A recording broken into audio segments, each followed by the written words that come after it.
So let me ask you this question.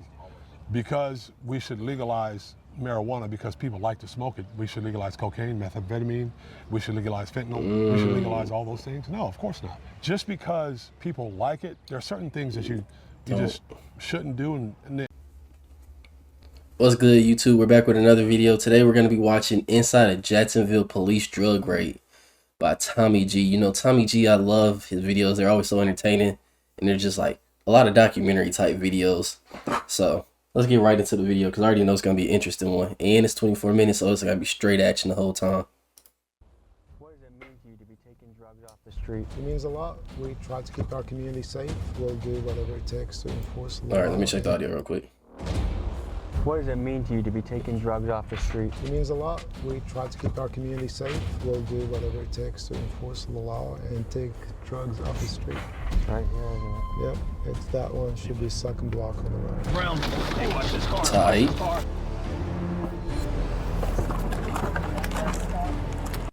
Oh, disclaimer, or not disclaimer, but if you guys don't know who's watching the YouTube videos and you're new to the channel or whatever, I react to all my videos live on Twitch. It'll pop up somewhere on the screen in a second, but I'll react to all my videos live if you want to come meet me there and come actually interact and be a part of the DDB family, man. But anyways, back to the video. Sheriff's office, search warrant. Oh no. I ain't gonna lie, they moving. They moving. It's 1:20 on a Saturday, and we're responding to the scene of an overdose. Nah, that car was moving, I ain't gonna lie. Damn.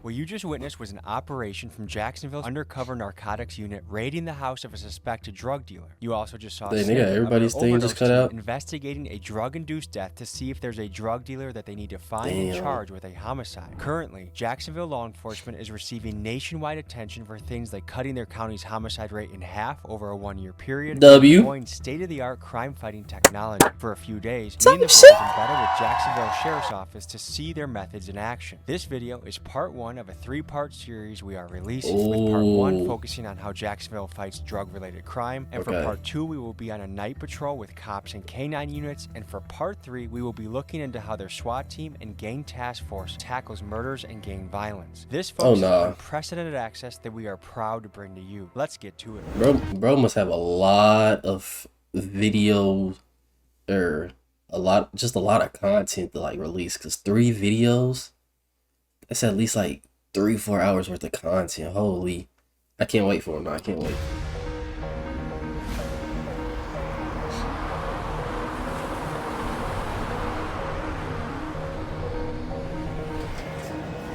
Folks, we are pulling up on an undercover drug raid. I don't think I've There's a ever drug wanted to go to task force Jacksonville, in Florida, Jacksonville though. that is really trying to crack down Like, out of all on places in fentanyl Florida, I don't think that was ever and one of the them. problems that drugs bring into a community. But I don't think it has This is anything to do with this, though. blood I'm just pumping type never- of experience. This is something where you breach What the the door hell? and someone resists. There could be shots fired. You might have to bring in SWAT. You might have to. I mean, it's a high pressure job. Let's go in and check this out. Man, I'm just walking out, man, like, We were walking into yeah, I a did place it. where undercover Stop, let me officers stop. worked and where their top secret operations were planned. So we were instructed to keep the cameras low until it was time to move out on this raid. Damn. Duval County. Ain't that Jacksonville? I don't know. Lieutenant Somebody Miller, correct me if I'm wrong. Jacksonville Sheriff's Office, Narcotics Unit. I'm over narcotics and vice. And what's the operation today? What are we looking for? Today we have a search warrant for a drug house. We conducted several buys from the property, and we know they're selling drugs from inside the house. And we Man. are going to He said we know.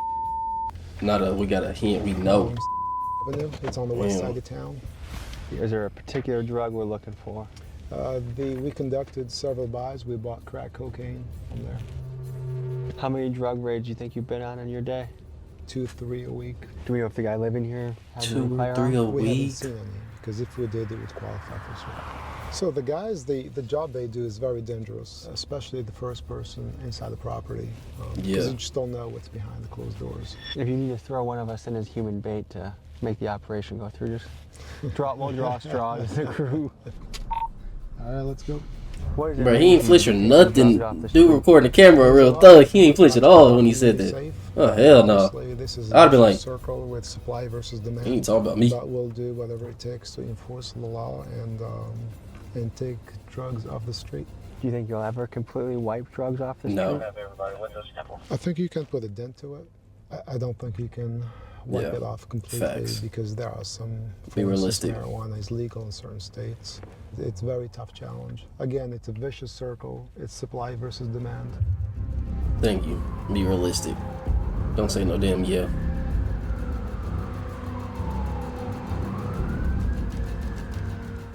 Where's that guy going right there? He's going in? Yep, he's going to the door. Alright. Okay, yep, we're going to take him too. Right? Damn. Yep, it's that one. Should be second block on the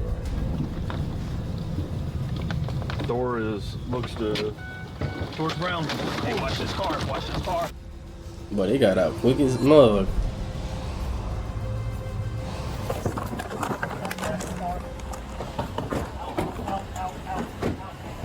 Sheriff's office. Nah, they moving. They moving. Dang, bro. He said it one time. There's somebody running in the back door. I got two, gray jacket, black pants, another one.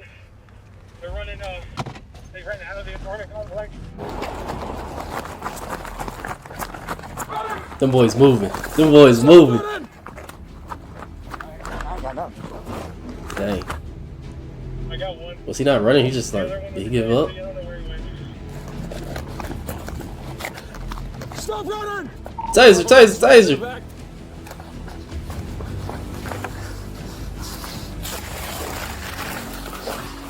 Damn. Oh, that floor station. You got one of the page cars coming around you on High Grove. Did he just drop there or did he tase him? You leaving me with answers, bro. I mean, questions. Damn, and the kid. Not the baby, bro.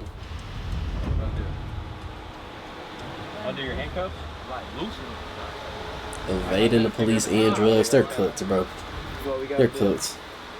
Hi, y'all ready? So, in this case, we got a bunch of crack cocaine. We have a lot of powder cocaine. Oh, they're cooked. We got some beakers, a bunch of drug paraphernalia, scales. So obviously, we got to say that was successful.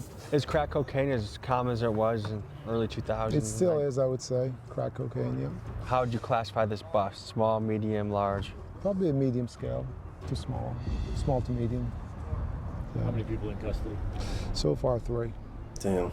And obviously we have a baby now, so we're trying to get hold of the mother. Apparently she's at work, so she'll be coming back. What goes through your head when you see a baby inside one of those houses? You won't be the first. A lot of times, so we hold the baby, we assist, and then what we do is trying to reunite the baby with the parents. And apparently that's the father, who's the mother, is at work. Since the father is going to be arrested, then the mother will respond to take control of her child. Do they feel like, I'm Bro, glad that's that so this is crazy to have happening, a that they got baby in that busted? environment, though. Absolutely. We get feedback all the time. They don't like these guys. They don't want them here in their neighborhoods. Because they make them dangerous? Yeah, they don't want drugs in their neighborhoods. In the last year, Jacksonville Sheriff's Office has fielded over 5,000 calls for service for drug-related incidents. And in the 2024 survey of Jacksonville residents, next to gun violence, illegal drug usage was the top issue residents wanted the Sheriff's Office to focus their resources Oh, on. A nah. lot of times Them people they won't don't wait, change. And the ones they step up, they give Thousand. us complaints and information. We work every complaint that we get. I mean, to live in a place where, you know, dangerous guys with guns are in and out all the time and junkies are coming, and you have kids around here. And this is just the preliminary search. Obviously, they go into details to search the property. Search the And, property, typically question the in person. secondary search, they find additional drug paraphernalia and additional drugs. Damn. That don't even affect, like, bro. Our overdose deaths are down significantly. W Jacksonville, This is bro. Vic Michelucci. Previously, he was a Jacksonville investigative journalist who won Crime Reporter of the Year. He left his 14-year career to run communications and media for I've the seen him Jacksonville before. Sheriff's Office, and he is the one that opened up the doors for us to be here today. W, People are dying. Mr. Whatever This his is just name. one part of Minokochi? that initiative Yeah, or this that is a push. part of that. Yeah. But as you saw with that situation, not only did they find drugs, they found at least one gun. And a lot of times when you see drug sales, you see firearms, and that leads to violence. The murder that comes with the marijuana trade. I'm gonna tell you, I've worked murders where a pound of marijuana was stolen. He got Gucci shades and on. people get killed for That boy getting it. It money. may not seem like a big deal to the populace or to people that are advocates for marijuana, but that's a big deal. One life, I always say to everybody, is too many. Look, there was that kid in there. I mean, that kid was, what, maybe 1? Yeah. I don't think there's any excuse for that. Yeah, whether you're dealing drugs, doing drugs, around people that are doing drugs, to expose that child there. And see, real. That's really what I said.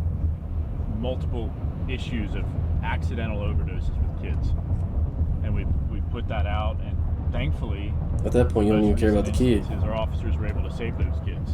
But imagine having to give Narcan to a 1-year-old. We just got to watch a successful raid take didn't down even an peep they were armed doing crack that to a king, baby, but bro. Jacksonville's war on drugs has another side to it, the Overdose Task Force. Whether we'd meet them, this trip depended on one thing, an overdose happening while we were in town. Early Saturday afternoon, that call came in. So we've been on standby the 4 days we've been in Jacksonville for when an overdose happens, we're gonna get the call. Unfortunately, it's 1:20 on a Saturday, and we're responding to the scene of an overdose. This is hard to walk into. I mean, middle of the day, bro. We're walking into a family's worst nightmare with cameras, and we want to be respectful of what they're experiencing, but also convey something that happens every day around America in a real way. So we'll see you on the scene.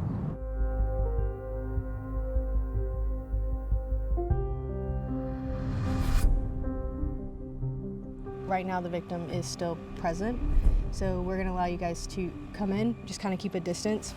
Wait, present is there or like dead? That would be very good, I'm assuming like, as far as dead. the recording and stuff. Who are you and what do you do? What's your role? So I am Sergeant Kay Cruz. I am with the Jacksonville Sheriff's Office. I'm a part of the Narcotics Overdose Death Investigations Unit. We are allowed to cross the threshold and film inside the Yeah, yeah.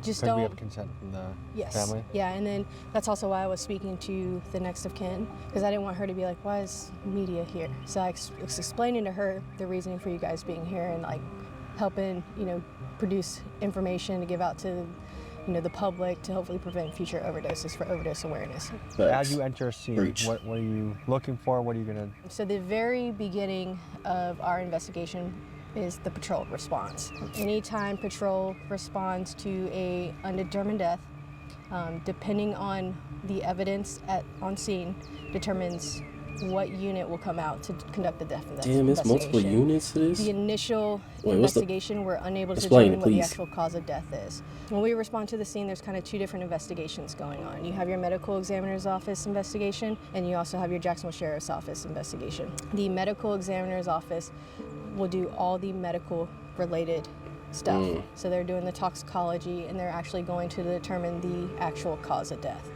We are conducting the Sheriff's Office investigation. So who might go to jail? So with any individual, or if an individual provides a controlled substance to an individual that is a substantial factor in their death, they can be held liable. And we know that, we're trying to figure that out. We're trying to figure that out. Again, very initial stages of the investigation. First We're 48, processing man, the that's what scene they with the call crime it. scene unit. And also we're working with the medical examiner's office. We're collecting any evidence that may assist our investigation. What has you wearing a mask? That's so unlucky. We wear those to protect our identities because a lot of us work in an undercover capacity, so that's why we wear the mask, because we're out in the public. So we just try to conceal our identities from, members of the public, because you never know if someone here at the scene provided drugs to the victim, Or see you again and just end up taking you out. Potentially be a suspect or a drug dealer for a case that we encounter later. Is it possible that you might find the dealer, you might do an undercover buy from the same dealer that sold here? Yes, it's possible. Because that way you're familiar with the case. Yes. Have you ever been in a sketchy situation? A lot of them. Explain. Damn, a lot. I've been locked in hotel rooms with drug dealers before. Sometimes they'll do that to make sure no one's coming in behind you, so you're in there with them trying to buy drugs. and they'll lock the doors behind you. You know, they have guns on them. They have drugs there. There was a case in Miami recently where they made an undercover. Ain't no way in hell I could do that. Just to say that he wasn't an undercover. He passed away? No, he did not. What she's Wait, referring what? to is an insane story that just happened a couple weeks. Passed away? Where they made an undercover actually smoke fentanyl just to say that he wasn't an undercover. He passed away? Where they made an undercover actually They smoke fentanyl made just to an say that he wasn't an undercover. undercover. Take it. He passed away? No, he did not. What she's referring to is an insane story that just happened a couple weeks ago. A Miami fentanyl dealer got suspicious of an undercover agent and gave the guy two options. You either smoke this fentanyl and die, or I'm going to kill you anyways. Terrified, the agent had no choice but to hit the Chinese import in front of the dealer. Somehow he survived, and SWAT raided these guys soon after. And it just goes to highlight the incredible danger of this undercover profession. Nah, that's crazy. I've had drug dealers before try to Take the fent or get shot. That's damn near I'm gonna die either way. Nah, that's crazy, bro. Taking fent, bro. He could have. He might have just fucked his whole life up trying to stay alive. Hopefully that sergeant and sheriff doing good though, bro. Holy. It's just, you know, it can be pretty dangerous and sketchy. Pretty much this entire career is pretty dangerous. Who got you? You chose the When I police. was little, I really liked the show Cops. Okay, and I'm not from Jacksonville, but Bad boys, bad boys. The episodes, and I remember as a kid seeing the Jacksonville Sheriff's Office episodes and being like, that area in particular, I don't know why, stuck with me, and I was like, that looks like a pretty crazy place to live or work or whatever. We talked to, prior to making entry, we're talking to patrol to provide us with their information that they collected upon their initial response. We're talking to any next of kins that are on scene, and we're also talking to any complainants or witnesses. We're just trying to gather what happened before police were called to the scene. Yeah. For this before they particular died. structure, the room where the victim was located is from the back. You guys can follow me and we'll go inside. Please don't show the body. Please. Well, they're not gonna show the body. That's a violation. But please don't even show it in blur. Please. What are the primary things we're looking for? Where are your eyes going right now? So eyes are going in the immediate area where the victim was located, but also like common areas of the house, living room, bathroom. We're checking for any paraphernalia, narcotics related, and any additional narcotics or any paraphernalia to even include like little baggies that could have been packaging for narcotics. I've been working narcotics related investigations for a little over 7 years now. I've been working narcotics overdose death investigations for approximately 3.5, 4 years. So she knows what she doing, but like she ain't no pro. I enjoyed working narcotics investigations. I noticed that before the creation of this unit, homicide was responding to these types of investigations. And prior, this was kind of before it became we fell under the Florida State statute of murder. Once we started falling under that Florida State statute, we were able to dig deeper into different types of investigations. Florida lawmakers are not alone in expressing the sentiment that a drug dealer should be subjected to harsh penalties, particularly if they can be tied to an overdose death. In fact, just recently, Trump made headlines again by stating his long-term position death penalty that for a drug drug dealer dealers is should crazy. receive the death penalty. So many other people should come first. As someone who knows the Respectfully, we're never gonna get over the drug problem. Let's be real. But anyways, yeah, death penalty for drug dealers. Nah, not the death penalty, bro. Sometime give them life. They don't deserve the electric chair and all that, bro. We got other people who need to come first, if you know what I mean. If you know what I'm saying, you know what I'm saying. If you don't, you don't. drug dealing black market much better than Trump. I think the numbers he's throwing out are extreme exaggerations that have no root or basis in fact. A drug dealer will kill 2,000, 3,000, 5,000 people during the course of his or her life. It really depends on what someone's selling. If someone is sold Not true at fentanyl, all. obviously they have a much higher chance of causing an overdose death. But for some guy trapping weed, it is actually impossible that anyone has died as a result of his drug. It says on the DEA. See, thank you, Tommy, for coming with some common sense, bro. Like, I respect the president and all, but some things he was saying just be crazy. Own website that no one has overdosed from marijuana. Not a single and yet person. It's still a Schedule 1 drug. Even though you However, don't do I drugs. do agree that a drug I'm dealer heavy on needs that. to Don't be do held drugs. liable Stay sober. if what he sells kills someone. The question is, to what extent? What do you guys think in the comments? Should a drug dealer be given a death sentence if they cause an overdose death? I found interest in not only giving closure to the family of the victims, but putting all the pieces together to try and determine who actually sold illegal drugs to the victim. How many calls like this a week? To be real, drug dealer shouldn't get death penalty anyways. At the end of the day, it's a grown adult buying what they want to buy, doing what they want to do. The overdoses That's how I stick in see it. waves. That's just how I see it. There are times that we can get 10 in a week. There are times that we can get 0. There's no way to determine how many call outs a week that we're going to get. Crime scene units here, the narcotics overdose detectives are here. They are taking photographs, they're looking around, pointing out or trying to locate any evidence that may be narcotics related. They are waiting for the medical examiner's office to arrive. Once the medical examiner's office arrives, that's kind of where we're now dividing into like 2 investigations. You waking up and but going we to sleep work very again, shorty? close together. Like I said, I think the more information we get out there to the public, make aware that it's not only fentanyl. Yes, fentanyl, that's what we're hearing in the news. It's a dangerous, deadly drug, but any illegal substance can cause a death. Well, thank you for what you do. Yeah, thank you. Some Americans would say, hey, alcohol is legal. Alcohol has a lot of problems. I mean, if you look at domestic disputes, violence, fights, drunkenness, DUIs, yeah, that's a huge multi-billion-dollar industry. Why should we be any different? Because why add to it? Alcohol is added Why to add what's to it the called problem too? that alcohol already causes? Because prohibition doesn't He's work. spitting. The war on drugs has not solved since the 70s the issues of drugs in our community. So let me ask you this question. Because we should legalize marijuana because people like to smoke it, we should legalize cocaine, methamphetamine, we should legalize fentanyl, we should legalize all those things? No, of course not. Just because people like it, there are certain things that you just shouldn't do, and I think the government should uphold a standard. I like the way he said that. That was tough. I ain't never heard somebody say it like that. So, based off the evidence that is located at the scene. What's of good, the Kate? death, How you, bro? So for this particular incident, Also, tell Mom I'm gonna check her narcotics phone paraphernalia for me. and Thank you. additional narcotics on scene. We cannot on scene determine the cause of death. That will be for the medical examiner's office investigation. Because of the evidence that is located on the scene, we want to get a jump start on our investigation. So the van actually pulled up super close, and we're keeping family further out, so it should be okay.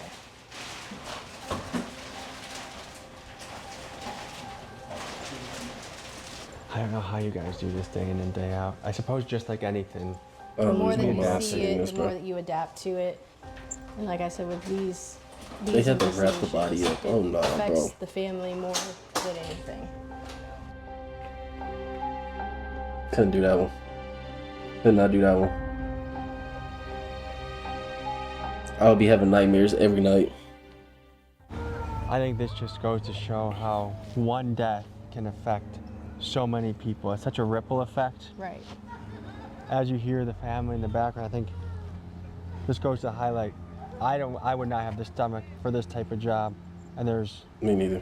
and the fact that people My like heart you would are lose boots it. on the ground and see some of this, look death in the face almost on a daily basis sometimes, and have to deal with families and all the thing that come with it. I mean, Right, I will say that making that next of kin notification is the worst part about our job, because we're having to tell a loved one that I would lose it, bro. their loved one is. I no would cry longer trying to tell here. somebody this. Yeah, enthusiast. But what you mean? To the in the what wheel. I've seen in my own family, and there's not one person with the reach drugs has. What happened? You could be It's a drug in a overdose. mansion, or you could be in the poorest of the poor. There's not one family in America that probably doesn't have some impact of drugs hitting their family or alcoholism hitting their family. Right. For real. It's just such a heavy job. And then this is the other thing is I think like this gives me perspective too, because sometimes it's easy to look at a dealer and be like, oh, he grew up in a messed up neighborhood with a messed Tell up already know. childhood, and he's just trying to make some money to put rent on, to pay the rent. But then when it has the impact like this, that makes an entire family gather and cry, then you have a little bit more of a, well, when they get raided, you know why. The drug dealers know. They know that they are selling this deadly drug. They know what they are selling, so that is why they should be held accountable for what they are selling. And every single person has to that an extent. voice inside their heart that knows when something is right or wrong. And to override that just so you can pay rent, even though you can cause devastation to an entire family. And one dealer might have, I mean, do you encounter Multiple dealers? customers. Do you ever encounter dealers that you guys arrest that are tied to multiple deaths? Yes. Yeah, this really helped me change my perspective on drug dealing. I mean, there's so much that comes with this. There's family members that have to pay for the funeral. There's how many people had to call off work to leave here and come. There's people that their lives can be permanently altered by the grief. I mean, I've seen that in my own family very well. Damn. Just in today's episode, the fact that a dad is selling crack cocaine next to his baby, and then See, now that was crazy. I ain't gonna hold you. That was crazy. Has passed away, and the family's crying. Like, you gotta raise your standards a little bit. It makes me thankful. I mean, for the detectives that have to collect bodies and investigate, and then the people that have to risk their life to go undercover to do the work to catch these guys. That's more of a risk than most of us are willing to take. It's an honest job. It pays the bills.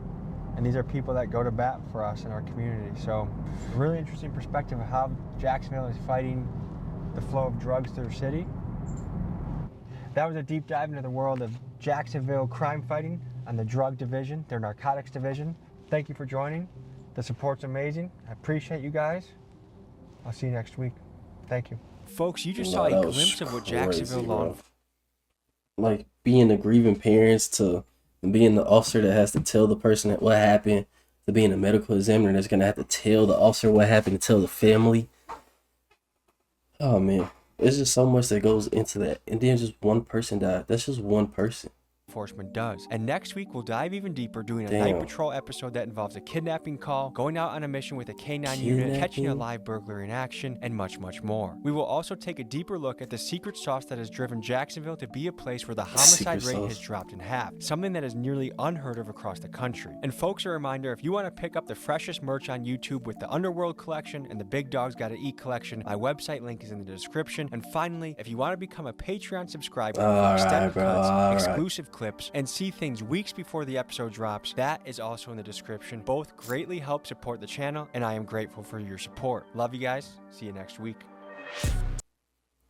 Hey man, if y'all made it this far in my video, y'all should like, comment, subscribe, and tell me what you would like to see me react to next if I don't react to it, besides like Tommy G videos and the regular I'm giving y'all.